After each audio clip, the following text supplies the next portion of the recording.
আজকে আমার সাক্ষ্য দেওয়া এবং জেরা আনুষ্ঠানিকভাবে শেষ হয়েছে এবং আমি আদালতের কাছে আসলে ন্যায় বিচার প্রত্যাশা করেছি এবং যারা আসামি তাদের যাতে কঠোর শাস্তি প্রদান করা হয় এবং এটা অবশ্যই এটা মানবতা বিরোধী অপরাধ হয়েছে।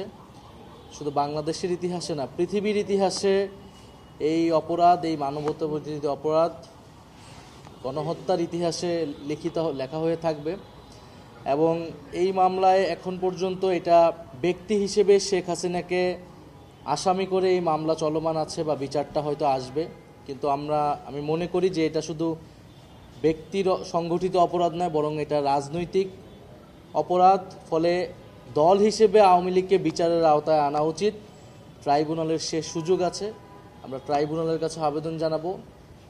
ট্রাইব্যুনালের কাছে এখন যথেষ্ট তথ্য প্রমাণ এসেছে এবং শেখ হাসিনা যেহেতু দলীয় প্রধান এবং রাজনৈতিকভাবে ক্ষমতা নিরঙ্কুশ করতে, ক্ষমতায় টিকে থাকতে জনগণের বিরুদ্ধে গিয়ে তাকে জনগণকে হত্যার সিদ্ধান্ত তিনি নিয়েছিলেন, জনগণ প্রতিরোধ করে তাকে উৎখাত করেছিল। ফলে এটা আওয়ামী লীগের সংগঠিত অপরাধ রাজনৈতিকভাবে। আওয়ামী লীগকে দল হিসেবে বিচারের আওতায় দ্রুত সময়ের মধ্যে আনা উচিত। আমাকে যে তুলে নিয়ে যাওয়া হয়েছিল, নির্যাতন করেছিল আমার মতো হাজারো ছাত্রদেরকে, জনতাকে, ফলে ব্যক্তি হিসেবে তো আমাকে আসলে তুলে নিয়ে যায়নি, নির্যাতন করেনি। এই আন্দোলনকে নেতৃত্ব দেওয়ার কারণে, আন্দোলনকারী ছাত্র জনতাকে প্রতিনিধিত্ব করার কারণেই আমাকে নির্যাতন করা হয়েছিল। ফলে আমি বলেছি, আমি বা আমাদেরকে যে নির্যাতন করা হয়েছিল এটা কোনো ব্যক্তিগতভাবে নির্যাতন করা হয় নাই, বরং এই অপরাধটা সংঘটিত হয়েছিল জাতির বিরুদ্ধে, জনগণের বিরুদ্ধে। ফলে জনগণের পক্ষ থেকেই আমরা এই মামলাকে সমর্থন দিচ্ছি, এই ট্রাইব্যুনালকে সমর্থন দিয়েছি এবং সাক্ষ্য দিতে এসেছি। ফলে ব্যক্তিগতভাবে মামলা করা না করার বিষয়, সেই বিষয়ে আমি বলেছি। আমার গুমের বিষয়ে আমি অভিযোগ দাখিল করেছি পুরো ঘটনার বিষয়ে, এবং ট্রাইব্যুনাল গুমের যেই ঘটনাগুলো সেগুলোকেও দ্রুত বিচারের আওতায় আনবে, সেটা আমাদের প্রত্যাশা থাকবে। ইউনিভার্সাল কার্ডিয়াক হসপিটাল, আপনার হৃদয়ের আরো কাছে। ৩রা আগস্টই এই সরকার পতনের এক দফা ঘোষণা হয়ে গিয়েছিল। ফলে তখন থেকে আমাদের পক্ষে, আমার জনগণের পক্ষে, জনগণের কাছে শেখ হাসিনার সরকার আর বৈধ ছিল না। আমরা নতুন সরকার গঠনের প্রস্তুতি নিচ্ছিলাম, কারণ এই সরকারকে আমরা রাজনৈতিকভাবে আমরা মেনে নিচ্ছিলাম না এবং আমরা উৎখাতের ঘোষণা দিয়েছিলাম।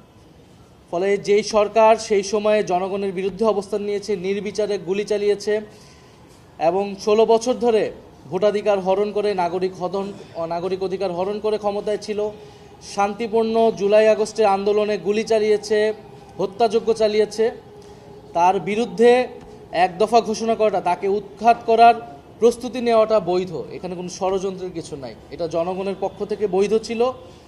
জনগণের অভ্যুত্থান হিসেবে জুলাই আগস্ট অভ্যুত্থান সংগঠিত হয়েছিল।